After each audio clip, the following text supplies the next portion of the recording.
వచ్చే సంవత్సరం జనవరి 28 నుండి 31వ తేదీ వరకు జరగనున్న మేడారం శ్రీ సమ్మక్క సారలమ్మ మహాజాతరను పురస్కరించుకుని భక్తులకు సకల సౌకర్యాలు ఏర్పాటు చేయడానికి రాష్ట్ర ముఖ్యమంత్రి రేవంత్ రెడ్డి ప్రత్యేక దృష్టి సారించారని, మేడారంలో జరుగునున్న పనులను పరిశీలించడానికి వారంలోగా ముఖ్యమంత్రి మేడారాన్ని పర్యటిస్తారని రాష్ట్ర పంచాయతీరాజ్, గ్రామీణ అభివృద్ధి, గ్రామీణ నీటి సరఫరా, మహిళా శిశు సంక్షేమ శాఖ మంత్రి ధనసరి అనసూయ సీతక్క మంత్రి సీతక్క అన్నారు. మంగళవారం జిల్లాలోని ఎస్ఎస్ తాడువాయి మండలం మేడారం గ్రామంలో జిల్లా collector Divakara TS. SP doctor Shabarish, జిల్లా గ్రంథాలయ సంస్థ చైర్మన్ బానోతు రవిచంద్రలతో కలిసి ఇటీవల కురిసిన భారీ వర్షాల కారణంగా దెబ్బతిన్న VIP parking road, police control room, హరిత హోటల్ తదితర ప్రాంతాలను పరిశీలించారు. అనంతరం మేడారంలోని ఐటీడీఏ సమావేశపు హాల్లో అమ్మవార్ల పూజారులు, అన్ని శాఖల అధికారులతో శ్రీ మేడారం సమ్మక్క సారలమ్మ మహాజాతర 2026పై సమీక్ష సమావేశం నిర్వహించారు. అట్లా పూజారులు కానీ మీరు కూడా వాళ్ళు చెప్పింది వీళ్ళు చెప్పింది డైవర్ట్ కాకుండా మన పెద్ద పూజారులు ఎవరైనా ఉంటే ఇంకా పైన అడగండి, ఏదైనా డౌట్ ఉంటుంది ఎట్లా చేయాలి, ద్వారం ఎట్లా చేసుకోవాలి, దర్వాజ ఎట్లున్నది అట్లాంటి ఏమంటే మీరు అడగండి. అవన్నీ మనం దాన్ని చేద్దాం. కానీ స్ట్రక్చర్ మాత్రం పర్మనెంట్గా ఉండేటట్టు, ఈ బండరాలు పోయేటట్టు, ఆ గుంతలు పోయేటట్టు, ఇది కూసిపోయేటట్టు అట్లా వద్దానే పెద్ద పెద్ద బండల్ని తీసుకొచ్చి కట్ చేసి పెట్టాలని ఒకసారి ఎక్కడ ఉంటే ఆయన నిన్న దొరకబట్టి సీఎం గారే దొరకబట్టి మనకు అటాచ్ చేసింది. ఇక్కడనే అవసరమైతే ఆ 2 బంగ్లాలు ఇచ్చేద్దాం.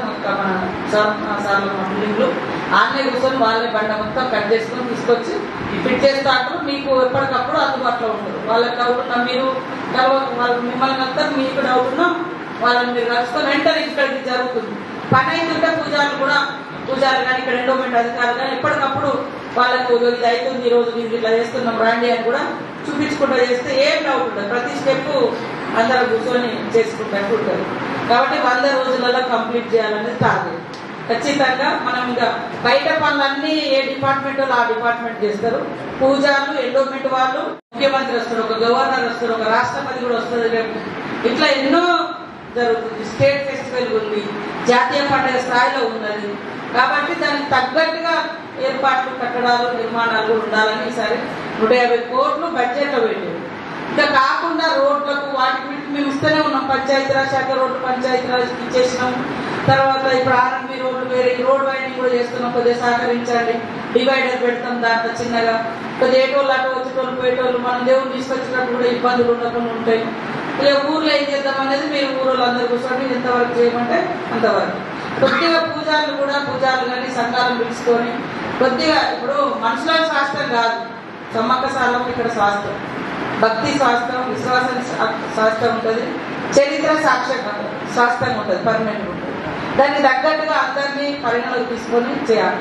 దేవుడి పేరుతో రాజకీయం చేసినాడు ఒక్కడు కూడా ఇంట్రెస్ట్ ఉన్నారు కాబట్టి ఖచ్చితంగా ఇప్పుడు అది చూడడానికి ఆయన వస్తా అంటున్నాడు. అంటే ఆ ఇంట్రెస్ట్ అయినాక ఆ భక్తి, ఆ విశ్వాసం, నమ్మకంతో ఉంది కాబట్టి మనం కూడా మరి ప్రభుత్వం అంత సపోర్ట్గా ఉన్నప్పుడు మీరందరూ ఒక యూనిట్గా దయచేసి రకరకాల వాళ్ళు, రకరకాల పత్రికలు, రకరకాల ఇంట్రెస్టులు, పొలిటికల్ ఇంట్రెస్టులు ఎవ్వరి అన్నారు. భక్తుల విశ్వాసాన్ని పెంచాలి. ఇంకా మన దేవత మీద ఇప్పుడున్నది అది కాపాడుకోవాలి. మీరు కూడా మన పూజలు, మన విధానాలు ఎక్కడ కూడా మార్చకుండా పెట్టండి. అది మనం ఇచ్చే స్ట్రక్చర్ అంతా ఓ 100 ఏళ్ళు, ఓ 1000 ఏళ్ళు ఉండాలనే తప్ప ఇంకోటి ఏం లేదు. 3 నెలలకు ఒకసారి ఇది కూలిపోవడం. ఇప్పుడు అన్ని ప్లేసెస్ మీద కిషోర్ రెడ్డి గారు కూడా ఇక్కడికి రావడం జరిగింది. మనము ప్లాన్ ఆఫ్ యాక్షన్ ఏంటి, మనం ఎలా ముందుకు తీసుకోవాలి. ఎందుకంటే మనకి జాతర ఈసారి 1 నెల ముందుకు రావడం జరిగింది. పోయినసారి ఫిబ్రవరిలో జరిగింది, ఈసారి జనవరి ఎండ్లో మనము జాతరని